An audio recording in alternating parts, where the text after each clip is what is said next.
When I first got my DJI-Air 3, I found this abandoned bridge, man, and I just had to fly. That thing reminded me of other bridges I've seen across the state. They weren't exactly the same color, but they were abandoned, and they were attractive to me. My name is James Laws with Rotacams Media, and yeah, I flew the bridge, and yeah, I got in trouble. And I do hate that expression, be careful what you ask for, because I could not wait to get there, and things did go south. Hey, check it out and see what happens.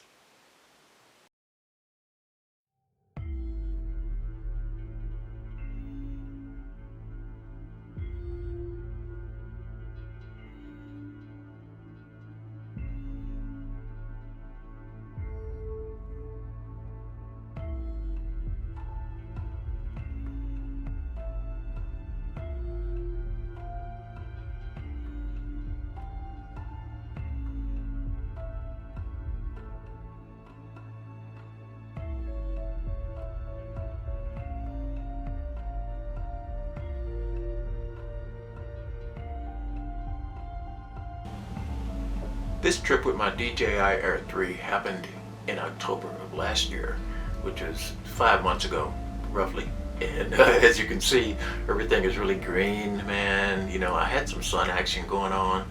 And my whole challenge at the time was just trying to find the time to get out and do it. So it's one of those things where, I actually took the drone with me to work and decided, okay, this is the time to do it. And so I really found the time to do it then.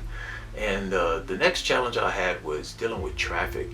I thought I could get good visual line of sight by parking there on the bridge and operating there, but there was no room there. There was just barely enough room to park on that bridge where people drive by, and the cars are just flying up toward the end of my truck, and I'm saying, man, you know what, if I open it, I'm risking, an accident or some type of damage, and I didn't want to do that.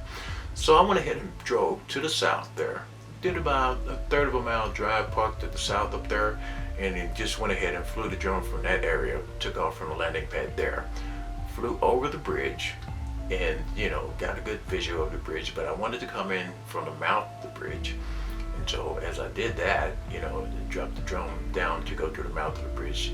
The thought just crossed my mind. My imagination was like, okay, I'm walking along this bridge. I just imagined I was there stepping on that wood, walking across that bridge, and they were pretty rickety, man. There was a hole there, and as they go past that hole, I mean, you got cross timbers laid across, but of course everything was tattered and worn. But the thought that came to me was that if this drone actually got damaged and got hooked, or I didn't fly right and it was stuck on that bridge, I'd have to go out there on that bridge and get it. And really, it would be one of those things where I'd walk along the metal, because the wood didn't look too secure, as you can see from the video.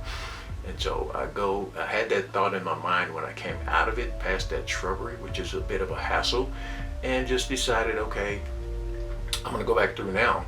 And I still had that thought in my mind, still walking across that bridge. And as I'm coming across it, out toward the edge of it and looking over the edge, the fear of heights just came over me, which of course it's no, I have a fear of heights, acrophobia, but that's one thing okay, that's probably why I fly drones, I don't know. But it got me to thinking, and I was saying, what was this bridge even used for? One lane traffic, of course. It had to be one lane traffic, and of course, this is what they did. This is what we do in our history. We do things. We build things out of something, and then we get other materials later. And so, yeah, what was it used for? It was probably used for traffic. And the other thing that occurred to me was, what was this bridge connected to? Because it's obviously, disconnected, sitting out there by itself now. And so, I'm thinking of those things, and I also thought about the fact, okay, I'm pretty confident. I went through the bridge twice. I feel pretty good about it. And so at that time, I wanted to do a reveal, like the kind of you would do in real estate or any type of reveal, mountain, whatever.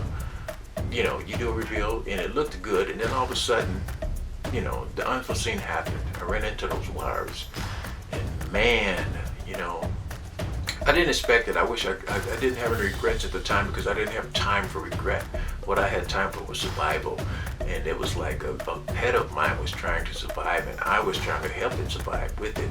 And so I was trying to go up with it, you know, and there were times when I went up with it and it's like, man, I must have passed through those wires like 3, 4, 5 times, I don't know. You know, there's one big one on the left that really, you know, had me a little bit scared, afraid. Yeah, I'll say that.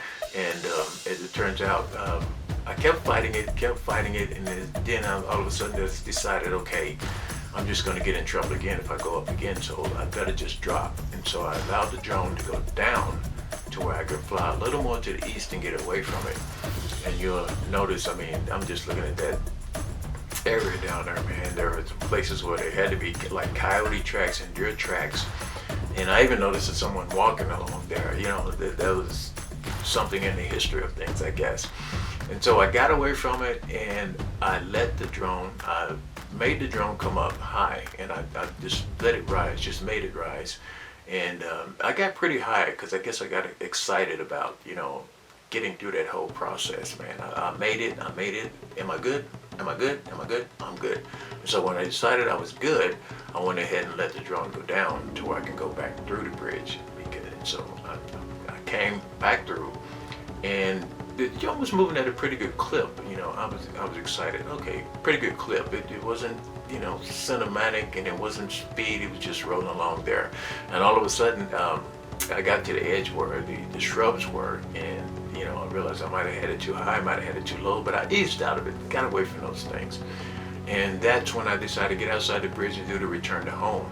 So when I hit return to home, that's one thing people, let me just interrupt here and say, anybody who has the DJI-Air 3 now knows that there's an update that came with it that allows you to have that return to home green path that it takes you right back to your landing pad if you desire. Well, I didn't have that because I didn't have the update. The update wasn't out then. Like I said, this was back in October.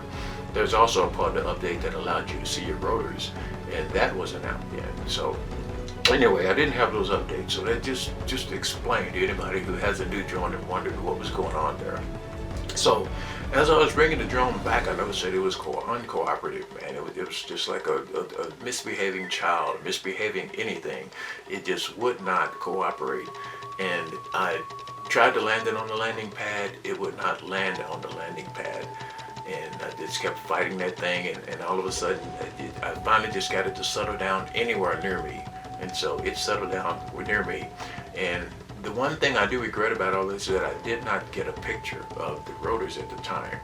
Anymore, when I fly, I'm taking more information in, taking more information down, showing more information, but I didn't get a picture of the rotors at the time.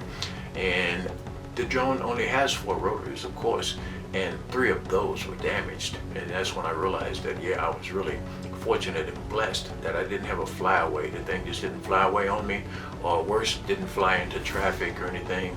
And you know, the other thing is that it made it back, and so I was thankful for that. I was grateful for that. And the lesson that I learned, that I'm sure anybody else will learn, is that if you're not able to utilize visual line of sight when you have a particular thing you're flying on, you need to know everything about the area.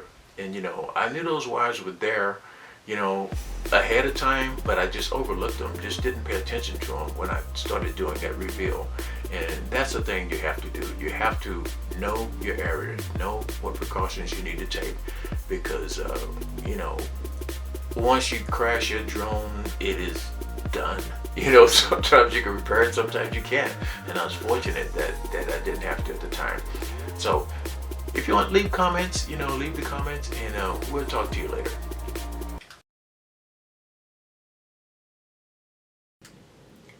Hey, what's up? This is James Laws at Rotocams Media. I really appreciate you watching the video. If you got any comments about anything else you'd like to see me do, whether it be a test with the DJI-Air 3 versus the DJI-Air 2S, things like that, let me know. I've got a lot of things I've done that I'd like to show you. Make it a nice day.